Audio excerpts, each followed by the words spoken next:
Kasi meron akong information about dun sa Winol of Shame nyo, isang 657. Ngayon, pinaasikaso ko sa global band community namin. Inasikaso ko siya sa global band. Ang nangyari, sinend ko siya sa community namin ng developers tsaka ng community ng G-Ban. Ngayon lang, nag-chat sa akin yung mismo magdididos Aray ko.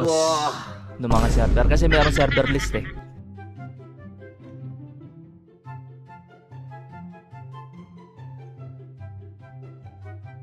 Wala pa kayo doon. Pero ngayon possible na baka mapasama kayo. Ngayon, yun lang sasabihin ko sa inyo. Uunahan ko na kayo. Kung meron man dito sa inyo, ito pangalan nun. Pakita ko sa inyo sa live. Wait lang. Nag-ticket siya dito kasi sa Discord ko. Ayan, nasabi.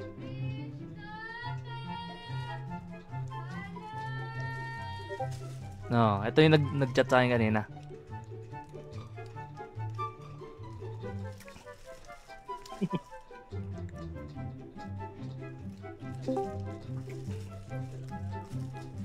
Okay. Ayun nga kasi. Meron niya kasi nag-send ng details na sinend ko. Ito. Nasa ano to eh. Nasa Discord namin ng mga developer. Ngayon, meron nag-send sa kanya kaya siya pumasok. Nakita ko rin, minention ako kanina eh. Diba? Kung nakita niyo, meron na nag-delete. Tapos tinatanong niya sa akin. Sumagot ng pabalang. Wala ka na doon, sir. So, sabi ko, wala ka na rin doon kasi nagbibigay ako ng info about dyan. Sa developers and community ban lang. So, possible na baka mapasama kayo sa DDoS. Yun lang.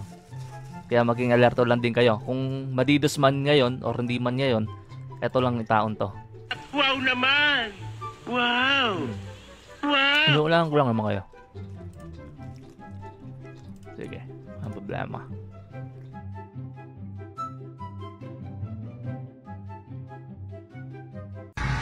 What the fuck, man? What the fuck, man?